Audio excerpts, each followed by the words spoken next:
So Bitcoin is ripping higher towards $100,000 per coin following a Trump victory. Today, we have crypto expert and the man who predicted Bitcoin would hit $100,000 this year, James Altucher, with his up-to-the-minute update. James, good to see you. How are you, sir? Just a few weeks ago, by the way, I'm great, Doug. Thank you. I hope you're doing well, but I'm going to get right into it. Okay. Just a few weeks ago, Bitcoin, literally 10 days ago, Bitcoin was about 67,000, give or take, and now it's at 93,000. As usual, people were saying, you're an idiot. Why are we in a crypto winter? Is crypto really going to do it? People are just excited now, so they're speculating on Bitcoin. That's why it's going up. There are real reasons why Bitcoin and crypto in general, it's important to say, not just Bitcoin, crypto in general. We've seen some cryptos go up a lot more percentage-wise than Bitcoin in the past week, but there's real reasons that are important to recognize what is happening in the crypto world right now. Well, that's what I want to ask you. So obviously, Trump winning seems to be a very big boon for the market. And my first question is, what do you think the impetus is for that? Is it the fact that he's talked about Bitcoin and he wants to loosen regulations? Is it because it's just the election's over? It didn't really matter who won as long as it's peaceful and everything goes smoothly. So why is Bitcoin rallying so hard right now? And what does a Trump presidency over the next 4 years mean for crypto in general? First off, maybe there's there's this exhilaration that the markets seem to have around Trump, and then the stock market's going up. A lot of asset classes are going up. But let's remove for just a second Donald Trump from the equation and talk about the specific things that we know will happen. So we know regulation is going to ease up. And Gary Gensler, who was the head of the SEC for a long time, he is an enemy of crypto. I'm not saying he's a bad guy or good guy, but he just caused, like, for instance, Bitcoin ETFs, which were such a huge boon for crypto this year. The day the Bitcoin ETF started, I think Bitcoin was around 45,000. Now, obviously, it's 93,000. But Gary Gensler was against it. They had to sue him to get Bitcoin ETFs going. And, he's been against every step of the way. He's been against Bitcoin, crypto, Ethereum. And why not? Because, the banking world in general has been roughly against Bitcoin since the start, because crypto is almost by definition, Bitcoin is almost by definition anti-bank. I don't need to keep my money in a pure crypto scenario. I don't need to keep my money in a bank. I can just keep it on, in a variety of ways, in a crypto wallet, on a hard drive, whatever.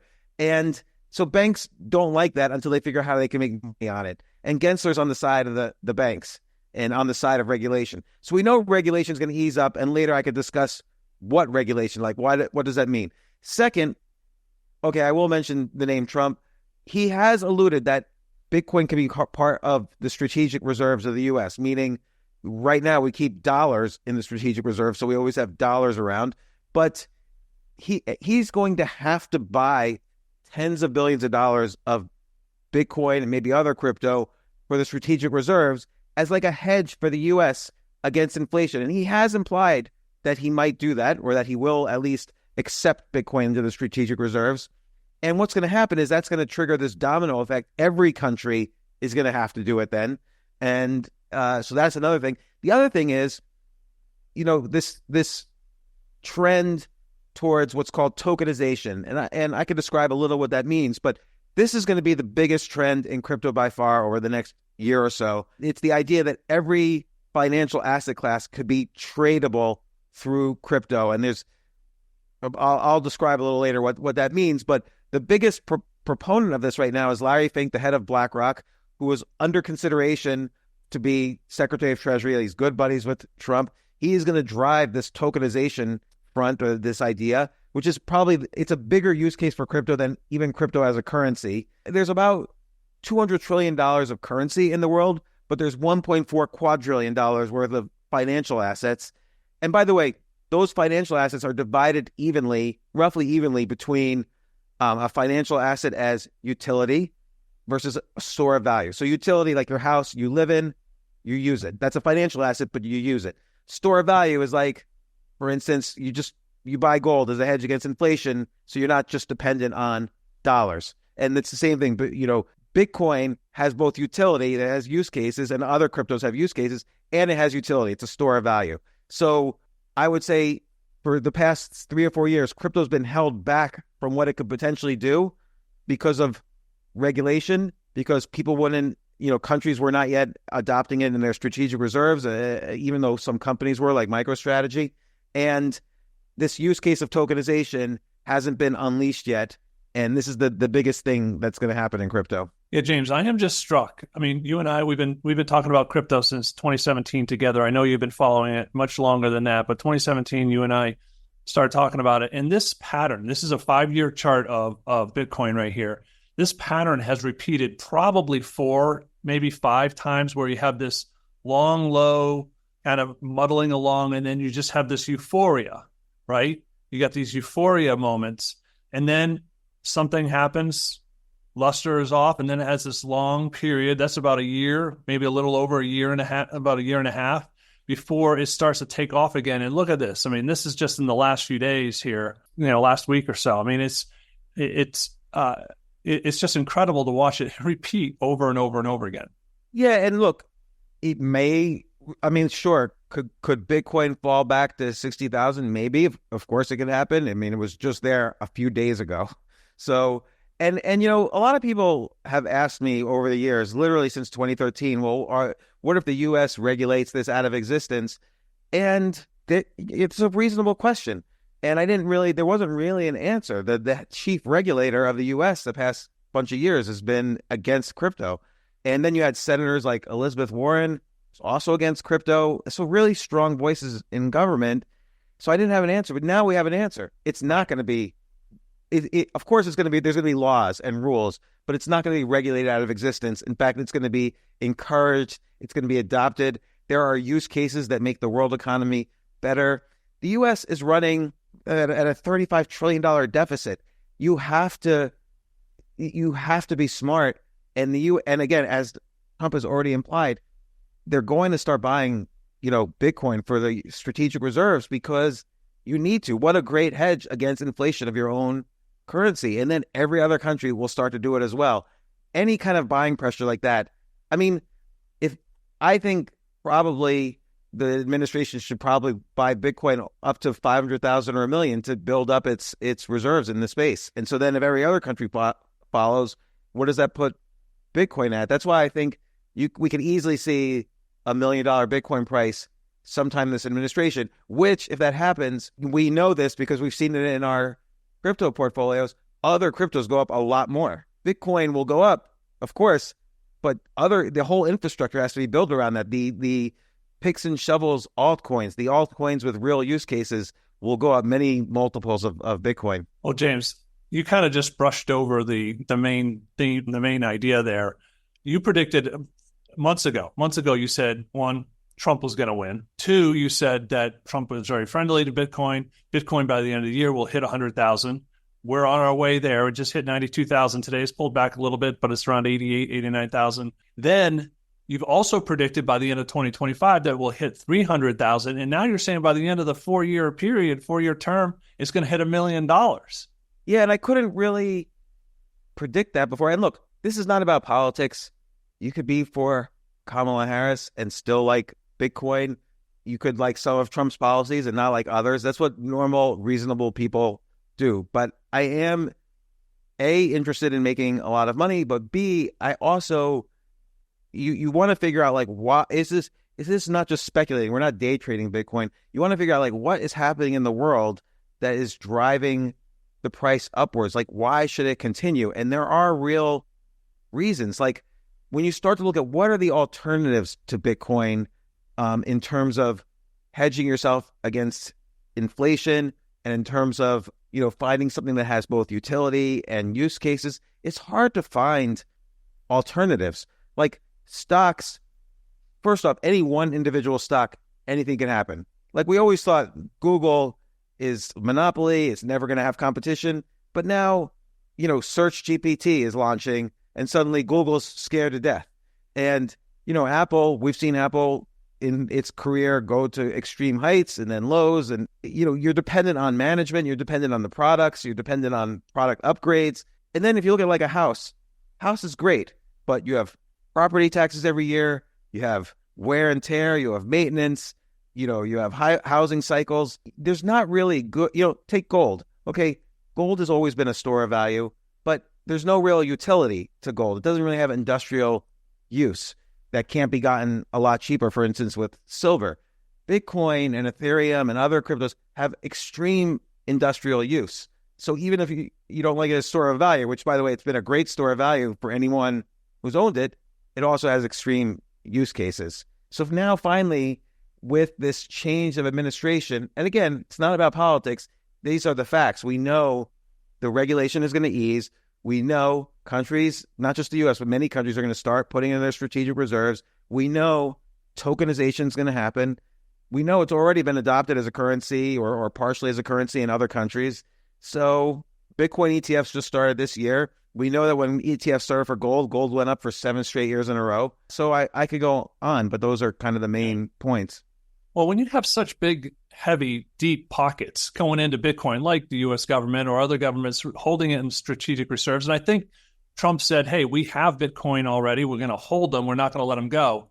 And then you've got companies like MicroStrategy, and that stock has just been on a tear, largely, or at least in part by as a result of their ownership of Bitcoin. I wouldn't be surprised if you start to see companies just start to add that to the strategic reserve, if not for nothing else, but just hey, look, we're buying Bitcoin, buy our stock. And so, well, I agree. And look, I know we're not talking about microcaps here, but in our microcap portfolio, we have at least 2 stocks that we picked because one of them is a microcap that no one's ever heard of before that started buying Bitcoin. Their stock went way up. And another one we recommended, they had a lot of Ethereum on the balance sheet. Their stock's gone way up. So, this is a strategy that's thoughtful. It's reasonable to hedge your cash, particularly with the uncertainty of the deficit is just enormous at this point. And Bitcoin and Ethereum is the only alternative. You don't see these companies buying gold. I'm not saying anything bad about gold. It's just, it's nice that there's utility, there's no wear and tear, and there's use cases.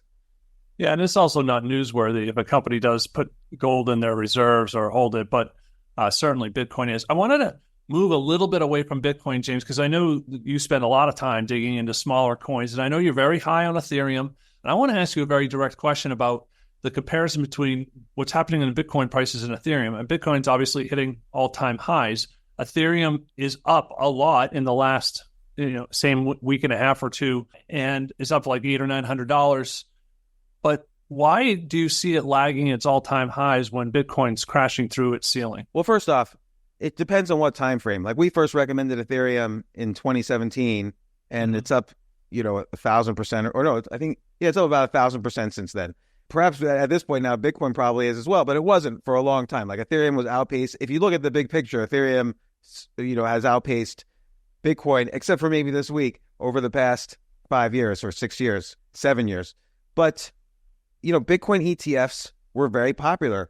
Every country, every big mutual fund was dying to get into Bitcoin. But if you're like a young analyst at Fidelity Magellan Mutual Fund, you're going to get fired if you buy Bitcoin on some weird decentralized exchange called Sushi Swap or whatever, and then it turns out there's a scandal and you lose all. You're going to get fired. You're going to lose your career. Whereas they were waiting for Bitcoin ETFs. Oh no, Bitcoin virtually is trading on the New York Stock Exchange. Of course, it's I'm going to get exposure to crypto now. So there was this enormous kind of pent up demand for crypto that everybody wanted to buy it. Foreign countries, mutual funds, money management firms, brokers, grandma and grandpa on Main Street. They wanted to buy it, but they didn't want to do something crazy. New York Stock Exchange is a normal place to buy it. We had to wait for the ETFs to start. And so now that this year was great demand for Bitcoin because of the ETFs. You could say, well, then there was Ethereum ETFs. Yeah. But okay, if I'm dipping my toes in and I'm, again, an analyst for Saudi Arabia and I don't want to lose my career or whatever by buying the wrong thing, I'm going to buy the bluest chip crypto as my first purchase, and then I'm going to buy it on the New York Stock Exchange. It's going to be great.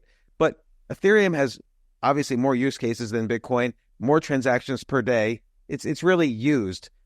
Not saying Bitcoin is not good, it's going to go up, but I think there's much better choices if you're willing to speculate a little bit. All right. Well, I'm going to put you on the spot here, James. You talk a lot about use cases, that being like the centerpiece, what is the most important thing when you're identifying a new potential investment in the crypto space? How is it being used? You look at developers going onto the blockchain. Is that rising? And you looked at a lot of things. But I want to ask you, we're in a world now where we know Donald Trump is going to be president for the next 4 years. Regulations are likely to go away or recede somewhat.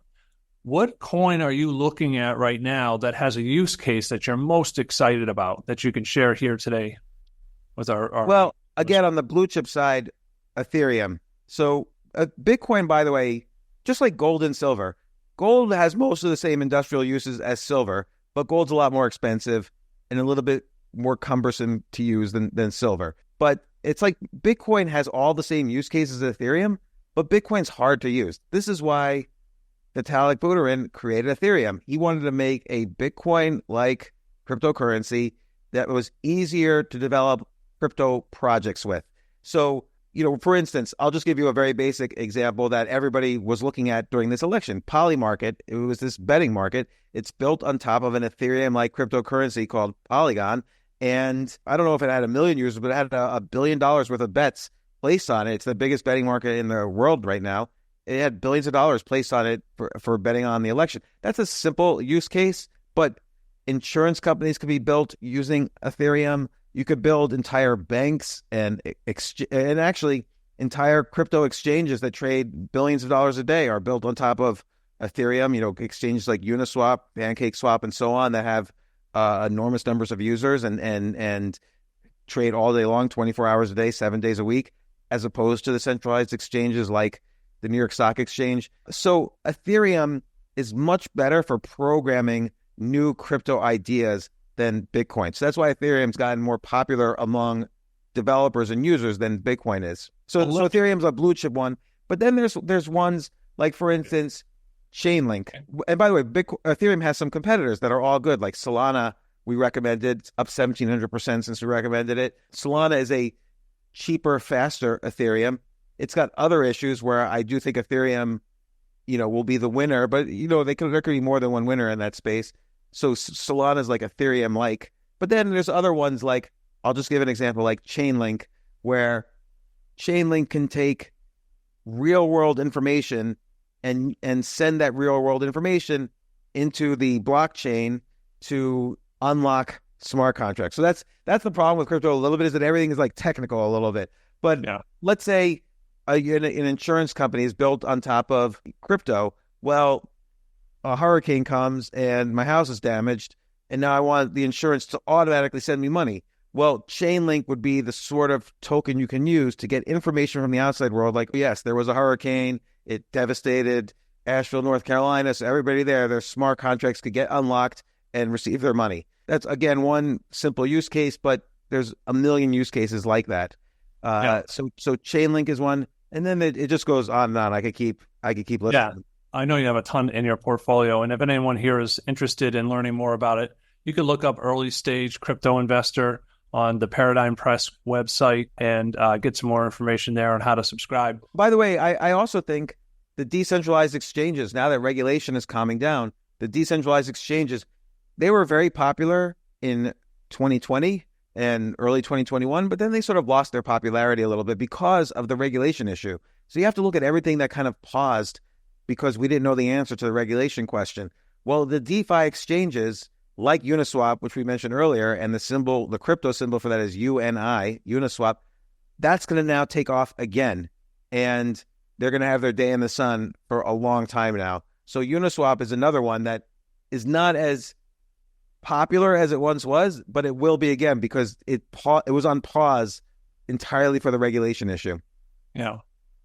Well, James, it wouldn't be much of a crypto round of questions here if I didn't ask you about Doge. And I'm not talking about the crypto. I'm talking about the Department of Government Efficiency that Elon Musk is planning on heading up for the Trump administration. And I jest there a little bit, but I don't think it's any. I think he did do that as a joke, like naming it that. I think he did.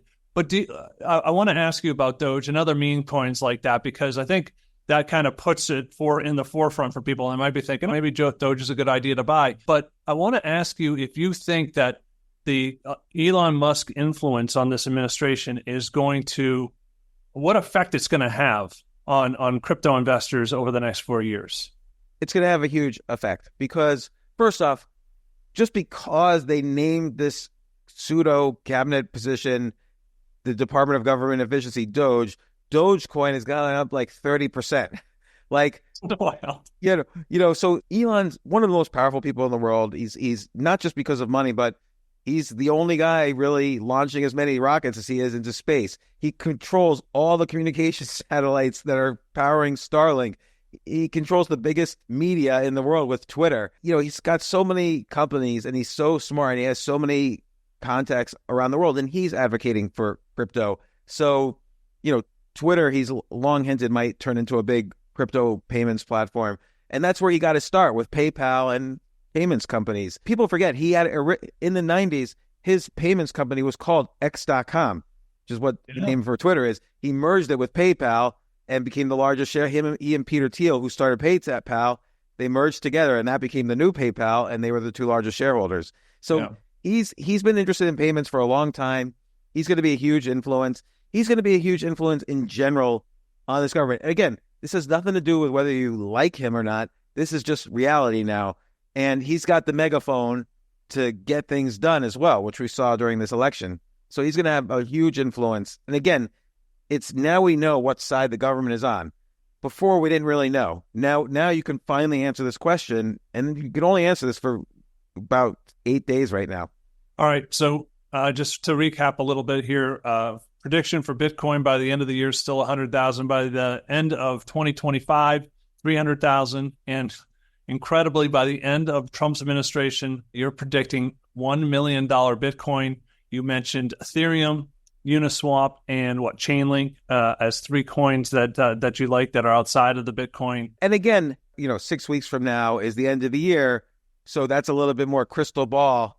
Look, when I made the $100,000 prediction, crypto was at what, 60,000, 50,000, and it was strong. Close. I consider that already a victory. Like I'm not Nostradamus where I'm going to say, well, it's going to close on this, but the longer you go out, the more you can make actually a reasonable prediction. In that, I just said there's $1.4 quadrillion in financial assets in the world, and about $150 trillion in currency, and the entire crypto world, Bitcoin, Ethereum, and all the other cryptos are worth about $2 trillion in total right now. So that's a 70x improvement to hit the currencies. But if you start to then say, okay, well, we're also going to replace the financial assets of the world, which is what tokenization is, you're talking about a 1,000x improvement, 100,000% gain. That would make the future price of Bitcoin around $80 million. So I'm being conservative when I say $1 million. It's going to $1 million because it's going much higher than that. Now that makes me sound crazy, and okay, it's not because there's other cryptos involved. Bitcoin won't necessarily hit 80 million, but there's other cryptos that are no one's using right now, or people don't know about them, that are going to go up a lot more percentage-wise than Bitcoin. Well, James, as always, I really appreciate your insights. Thank you very much for coming on today. I really do appreciate it. I look forward to seeing you later in the week. And if people ask questions in the comments, I'll make sure to answer them. So I hope we can allow for questions and things like that. Perfect. Yeah. If you have questions for James, right below this video, just enter your questions and he'll view those and answer those. And if you haven't subscribed yet to the channel, go ahead and click subscribe, and we'll alert you the next time we have another event like this. Thank you very, very much for watching, James. Good seeing you, and we'll see you next time. Yep. Take care, James.